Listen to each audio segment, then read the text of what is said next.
So, hi everyone, I'm Mathieu, this is Théo, and today we're going to present you the work we've been doing on IRDL, which is a dialect to define dialects in MLIR. So, what do I exactly mean by this? So nowadays, if you start using MLIR, what you're probably doing is you're using MLIR opt or any other variant you have, and you give itself a program. And this program is going to use some dialects, and those dialects are essentially defined in C++ in MLIR opt. So that means you needed to use CMake, you needed to use ODS to define it, to generate the C++, and then you need to recompile it every time you're changing it. So what if, and this is the idea of IRDL, you could just give it as an option to MLIR opt, and that's it. You can just use the dialect, and the dialect would just be a simple file for this. So how can we exactly do this?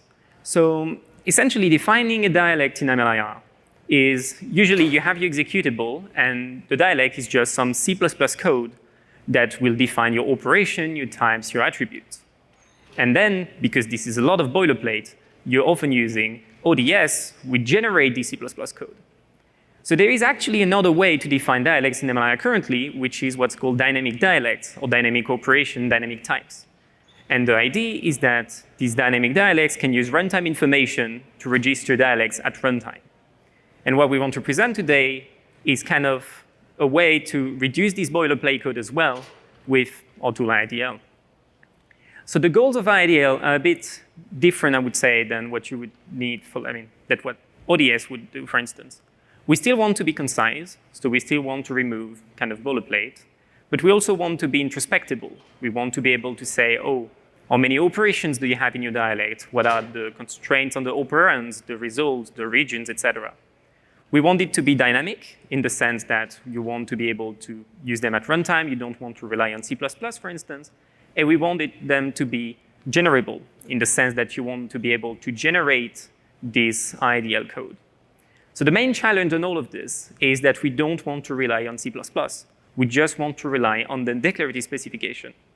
And in MLIR, we already have a way to have kind of a declarative specification, just a dialect, just like a program.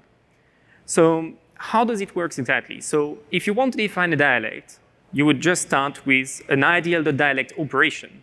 And this, you just give a name, and this allows you to define a new dialect. So here, the dialect CMAF. You can define aliases, if you want. That allows you to essentially have shorthands for types, for attributes, for instance. And you can define types. So types and attributes, they have a name, and then they have a list of parameters. And those parameters are attributes and types as well. You give it a constraint on each parameter and essentially represent whatever you can put in these parameters. So for instance, here we have a complex type that has a single parameter, which will be an any float, which is either an F32 or an F64. We can also define operations kind of in a way that is similar to ODS.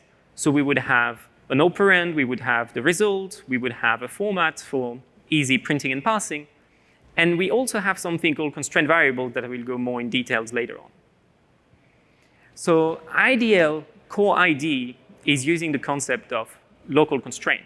So local constraint is essentially invariance on the types, invariance on the attributes, and their parameters.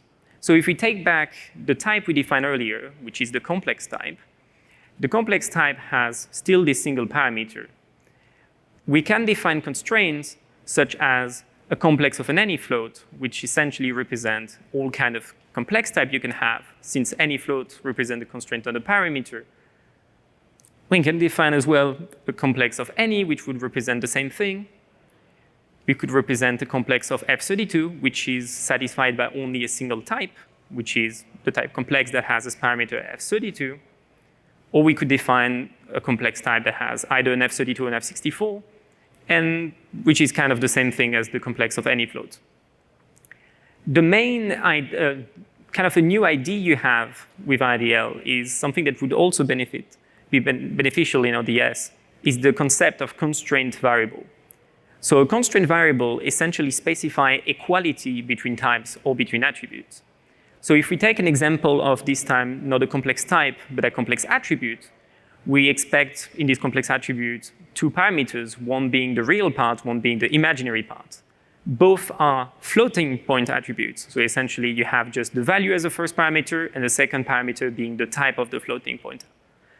The constraint variable here that we call t is essentially either an F32 and F64, and we want to check that both the real part and the imaginary part have the same type, t. So what we can do now is that if we create a complex type that has both F32 floating point values, the two values needs to have the same type. F32, it passes. If they have two F64 types, it's fine as well. But if they have different types, then we would get directly an error on the verifier because there's no equality anymore. We would have the same thing if, even if we have equality, we do not respect the constraint variable constraint here being an any float. So if you know well ODS, this is kind of a same mechanism of like same result types and operands, but this time it would be more fine-grained because you can actually specify it for like parameters of types and parameters of attributes. The only problem with this is that this requires a bit of backtracking in the main verification algorithm. So if we take a simple test operation that has one operand, one result, the operand being either a type t or vector of t, and the result being a type t, if we try to verify this operation, so with one operand being vector f32 and the result being f32, let's look a bit in the algorithm how it works, like if you want to actually verify it. So first, you would check that the operand satisfied the first constraint. So either it's a t or a vector of t. So first we check if the operand is a t, and yes, it seems to satisfy the constraint, which is the any constraint. So t becomes vector of f32. Then we check for the result, and we check if the result is essentially a t, and it is not, because the t is not a vector of f32, and our result is f32. So now we need to backtrack back to the verification of the first operand, and essentially we need to reassign the value t. So when we go back to the first operand, we need to check this time not that it's a t, but it's a vector of t. And it is, and vector of t here is assigned, t is assigned, f32 is assigned to t, and then we can continue verifying the result, and the result, t, is an f32. So essentially, yes, the operation verifies.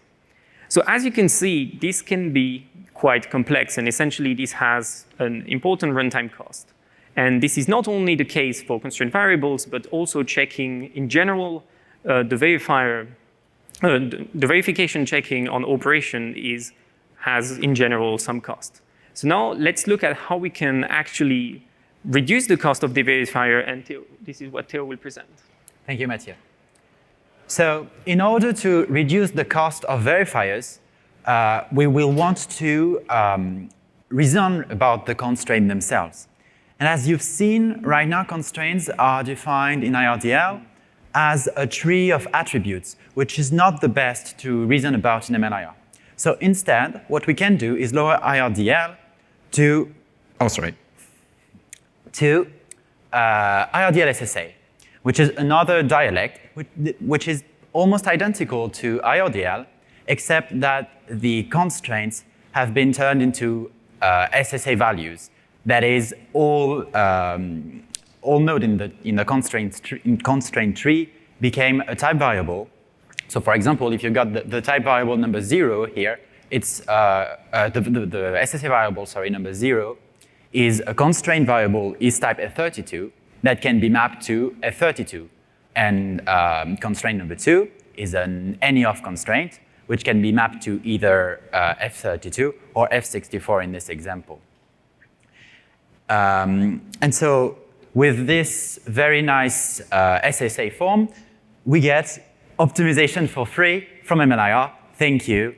MLIR canonicalization can remove unused constraints, or common subexpression elimination can remove, common subexpressions. For example, in this example, you've got the two parametric type constraint, which are identical, so you can get rid of them.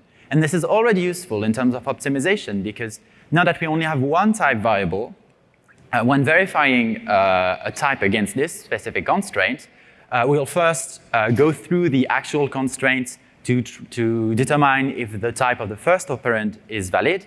And then when checking the second operand, because we're using the same type variable, now verifying that the type matches, it's just a matter of comparing pointers, because now we know which type is expected exactly, so we can just check for that.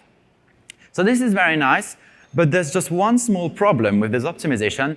It's a little bit over-optimistic. Let's consider this example where we've got two any-offs that each can be F32 or F64, and then our operands can take those two constraints. So common sub-expression elimination would reduce this into a single any-off because that's the same, but this is not correct. This is no longer the same program because the new one does not accept F32 and F64 as operands, right?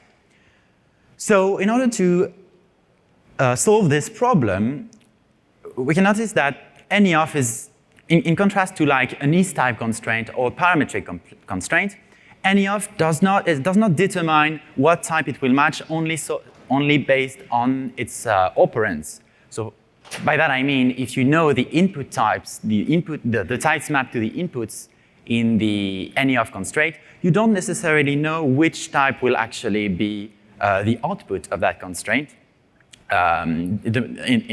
predictively. And so this is really like side effects. It's just like if the any-off constraint had side effects somehow.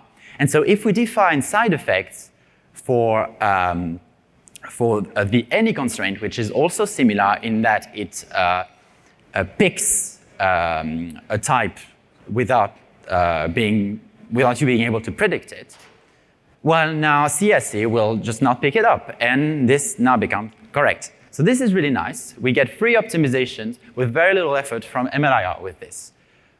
But we also maybe want to introduce domain-specific rewrites, like, for example, reducing direct parametric of an is type into just an is type, because in MLIR, parametric types, once instantiated, are just a normal type. So with this is type reduction, we can reduce checking the types into just a pointer check again, which is beneficial.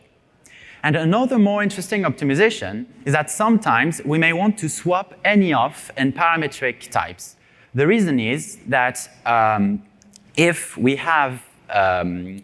first check for the base type in the right case, we can more quickly find out that the type is not satisfying the constraint because it doesn't have the same base type. The problem is, with this specific optimization, we don't always know which case is the most beneficial, especially when we have many parameters with many any-offs. It can get more. It's not easy to predict which one will be more efficient in practice because we don't know the detail of the verification. Well, all right then. Let's just lower the verifiers even further to know the details. And so we present IRDL-Interp, which in concept is quite it's inspired by PDL-Interp.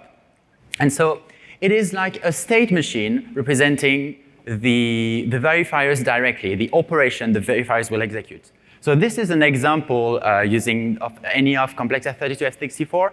It's a little bit hard to read. Let's look at it as a control flow graph instead. It should be easier. So now, as you can see, each block is checking that it's doing very simple checks on the input types. And so, so this is the result of lowering the constraints, the any-off complex F32 complex F64 constraint using the lowering pass we implemented. And as you can see, it's not exactly the best. Like if you look at the first thing it's going to do is check that the arg0 is a complex, and if not, it's going to check for the exact same thing again. So this is not optimal, definitely. So fortunately, all those graphs, those control flow graphs are directed and cyclic, so we get very easy algorithms to check, to simplify them. For example, if we just go through the graph, remembering which questions have been already asked, we can very easily reduce it to this graph, which is much better, that will only check for the complex nature of arg0 once. And if you notice, it's quite interesting because now this is equivalent to complex any of F30 or 64. So with just this simple pass, we managed to lift the ambiguity between which swapping case is the best. And so this is nice. We know this is faster because we do less work, of course. And so, but there's more. There's more to this because with the same analysis, we can do more. So consider this example of an any of two operands, the left-hand side and the right-hand side. The left-hand side has an any of constraint of either complex of T or a matrix of T, and then the right-hand side is T. And let's check that the complex S32 and complex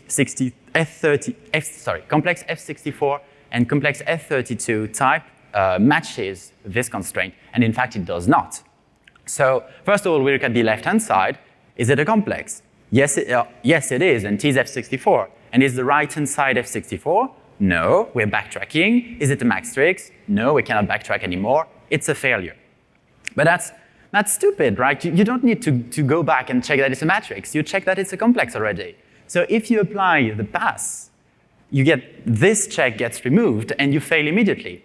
And so with this pass, we basically removed backtracking across multiple operands with this very simple analysis. And so this example is very shallow, but if your constraints get more complex, it can reduce more work. And so this is what we achieved with just one simple analysis. So I guess the key takeaways of our presentation is that IRDL allows to represent dialect definition as MLIR programs with all the nice introspection aspect this gives. Those dialects can also be registered at runtime from external languages. You can have it either declared through a command line or using a different language even, if you want to use MLIR like this. And then finally, IRDL generates efficient verifiers by lowering dialect definitions and taking advantage of this introspection to be able to transform the dialects themselves more strongly. Thank you.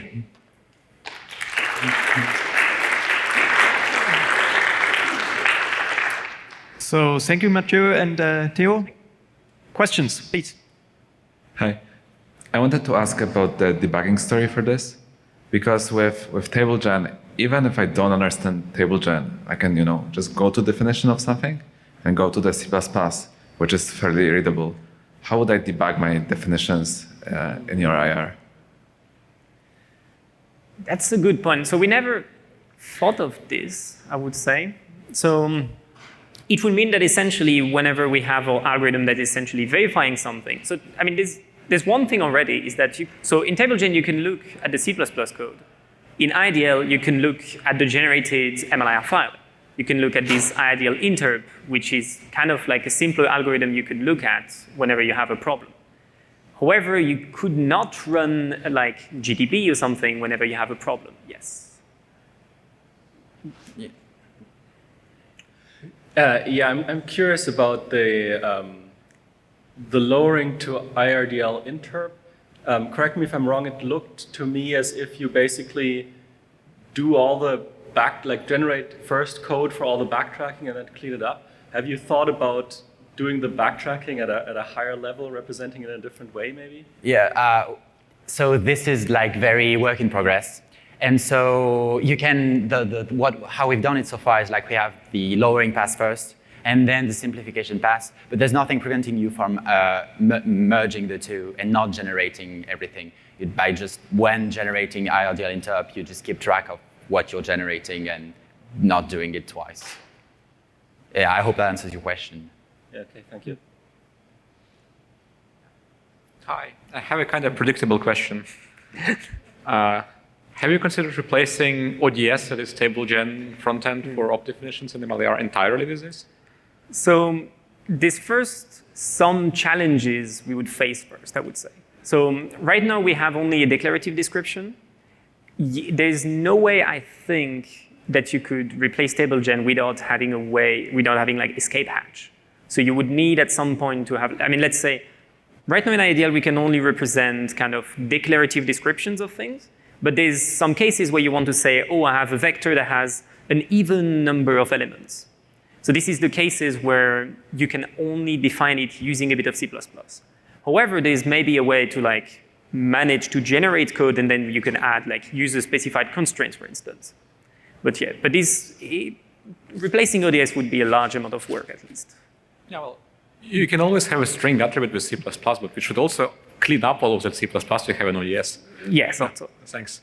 Thanks. Do we have further questions? If not, let's thank the speakers again.